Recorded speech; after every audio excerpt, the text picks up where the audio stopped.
how to deal with change. So, well, this has been an interesting conversation. It really has. It's been an interesting segment, and please tune in to many more that we're going to have. And basically, if you want to say, like, end it up with a woman or a man as they're going through a divorce, what are a few things that they can do, and maybe, you know, who should they call, those kind of things. Just go through like a little 5-step thing and we'll end it with that. Now what's you? Okay. Well, first of all, I think that the two couples, or the two partners, excuse me, need to be aware that they need to stand together in their going through a divorce as much as they may have stood together as they went through their relationship, through their marital relationship, and be able to communicate about the reality of what is about to occur. Secondly, I would very, very strongly suggest that instead of going to respective attorneys, that they go to a mediator, because everything is going to be mediated to the point where it's 50-50. It's going to be fair to both partners as well as to the children in a way that will allow rationality instead of anger and rage to become the case. I'm dealing with a man right now who, I mean, he's made a lot of money, and all his wife is interested in is taking as much of his money as she can, and all her attorney is interested in is taking as much time as she can to get more money for herself. It's just a round robin of negativity. So I would highly recommend looking in the yellow pages under mediation and finding a good mediator. Talking to people, interviewing the person that you may go to make sure that you feel comfortable with that person. Both partners should do that in order to find the right person. Not every professional is right for everyone. Okay. The third thing I would suggest is that that a couple, especially those, I shouldn't say especially those with children, be able to sit and talk openly, rationally with children about what it is that they need to know. They don't need to know all of the particulars.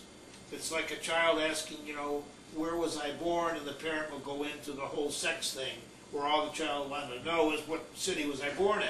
You know, you need to give information that they can handle, that they can process. At the appropriate age. At the appropriate age and at the appropriate time in the relationship.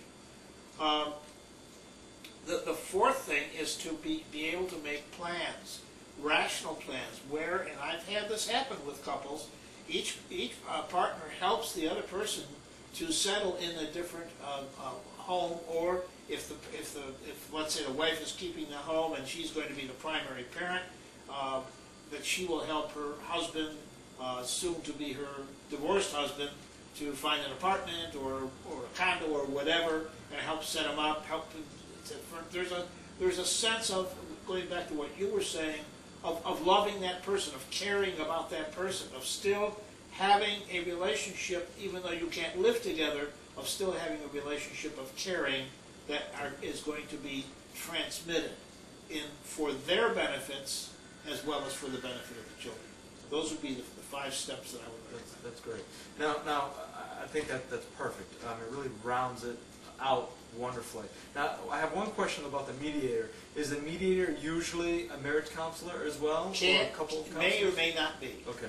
A mediator can be a trained mediator can be a therapist, can be an attorney. Actually, I have a friend back in Buffalo who is a very skilled attorney, but she is also a very skilled mediator, and she uses both. But her main thrust is through mediation, because she doesn't want to get, unless people fire, you know, some people will get into mediation, get upset because they don't think they're getting a fair shake, and then they'll consult an attorney, and all of a sudden it transfers from the mediation process into an attorney-bound process.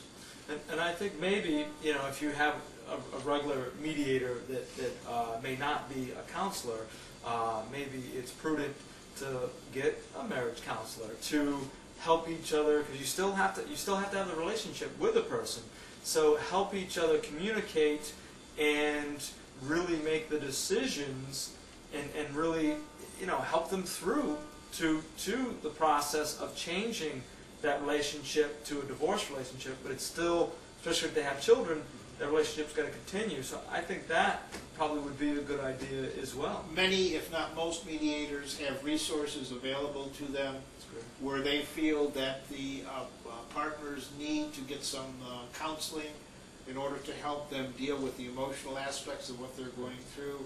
If the mediator, him or herself, doesn't feel they have the skills, will refer to a colleague, and they work together in order to facilitate the whole process. So yes, that is something that occurs in any mediative process. That's great. You know. Okay.